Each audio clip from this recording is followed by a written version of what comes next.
Kennedy, do solemnly swear. I, John Fitzgerald Kennedy, do solemnly swear. That you will faithfully execute the office of President of the United States. That I will faithfully execute the office of President of the United States. And will, to the best of your ability. And will, to the best of my ability. Preserve, protect, and defend the Constitution of the United States. Preserve, protect, and defend the Constitution of the United States. So help you God. So help me God.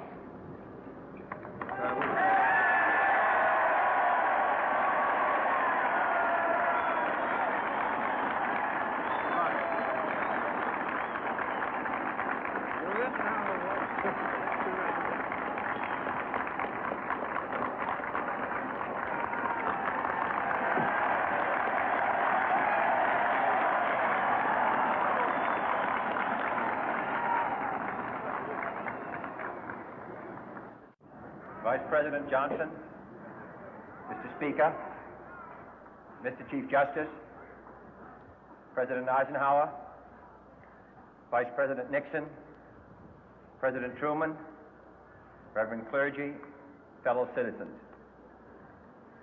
We observe today not a victory of party, but a celebration of freedom, symbolizing an end as well as a beginning, signifying renewal as well as change. For I have sworn before you and Almighty God the same solemn oath our forebears prescribed nearly a century and 3/4 ago. The world is very different now, for man holds in his mortal hands the power to abolish all forms of human poverty and all forms of human life. And yet the same revolutionary beliefs for which our forebears fought are still at issue around the globe. The belief that the rights of man come not from the generosity of the state, but from the hand of God. We dare not forget today that we are the heirs of that first revolution. Let the word go forth from this time and place to friend and foe alike that the torch has been passed to a new generation of Americans born in this century, tempered by war, disciplined by a hard and bitter peace, proud of our ancient heritage, and unwilling to witness or permit the slow undoing of those human rights to which this nation has always been committed and to which we are committed today at home and around the world.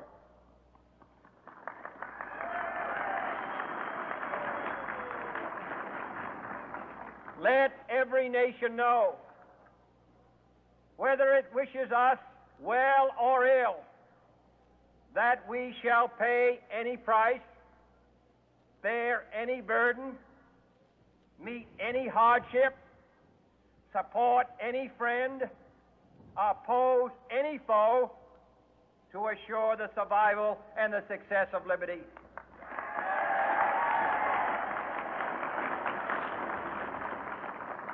This much we pledge and more. To those old allies whose cultural and spiritual origins we share, we pledge the loyalty of faithful friends. United, there is little we cannot do in a host of cooperative ventures. Divided, there is little we can do, for we dare not meet a powerful challenge at odds and split asunder. To those new states whom we welcome to the ranks of the free, we pledge our word that one form of colonial control shall not have passed away merely to be replaced by a far more iron tyranny.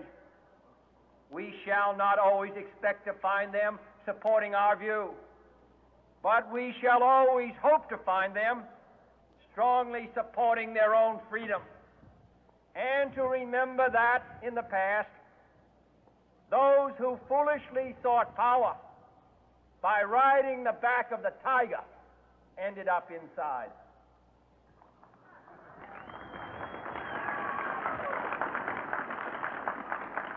To those people in the huts and villages of half the globe struggling to break the bonds of mass misery, we pledge our best efforts to help them help themselves for whatever period is required, not because the communists may be doing it, not because we seek their votes, but because it is right. If a free society cannot help the many who are poor, it cannot save the few who are rich.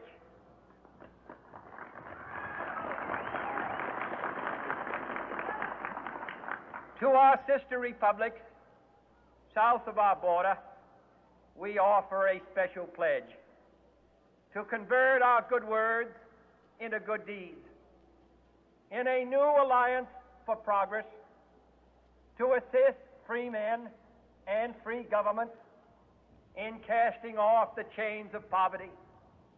But this peaceful revolution of hope cannot become the prey of hostile powers.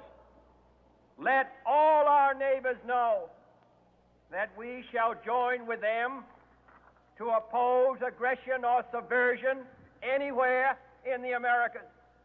And let every other power know that this hemisphere intends to remain the master of its own house.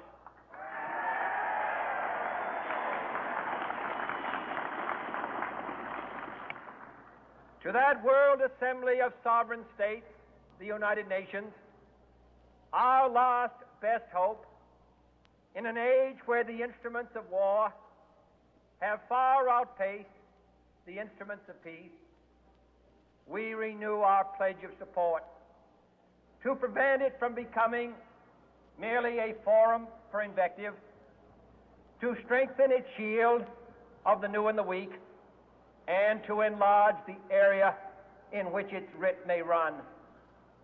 Finally, to those nations who would make themselves our adversary, we offer not a pledge, but a request that both sides begin anew the quest for peace.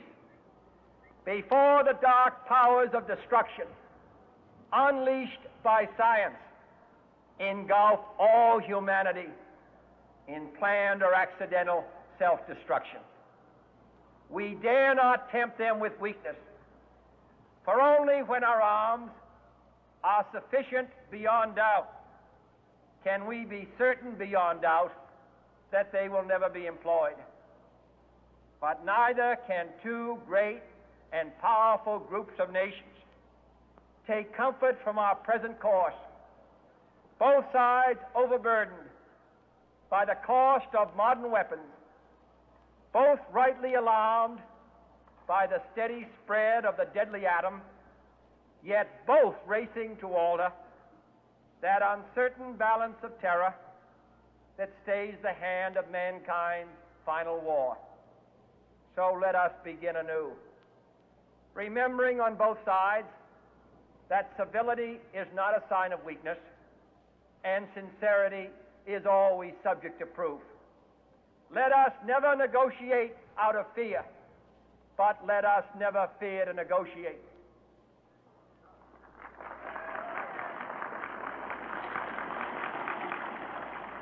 Let both sides explore what problems unite us, instead of belaboring those problems which divide us. Let both sides, for the first time, formulate serious and precise proposals for the inspection and control of arms, and bring the absolute power to destroy other nations under the absolute control of all nations.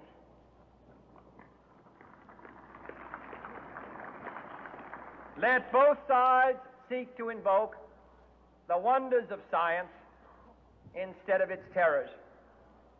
Together, let us explore the stars, conquer the deserts, eradicate disease, tap the ocean depth, and encourage the arts and commerce. Let both sides unite to heed in all corners of the earth the command of Isaiah to undo the heavy burden and let the oppressed go free. And if a beachhead of cooperation may push back the jungle of suspicion, let both sides join in creating a new endeavor, not a new balance of power, but a new world of law, where the strong are just and the weak secure and the peace preserved. All this will not be finished in the first 100 days, nor will it be finished in the first 1,000 days, nor in the life of this administration, nor even perhaps in our lifetime on this planet. But let us begin.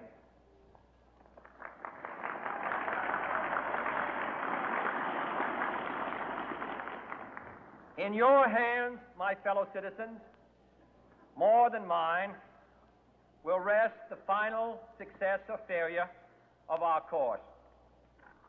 Since this country was founded, each generation of Americans has been summoned to give testimony to its national loyalty. The graves of young Americans who answered the call to service surround the globe.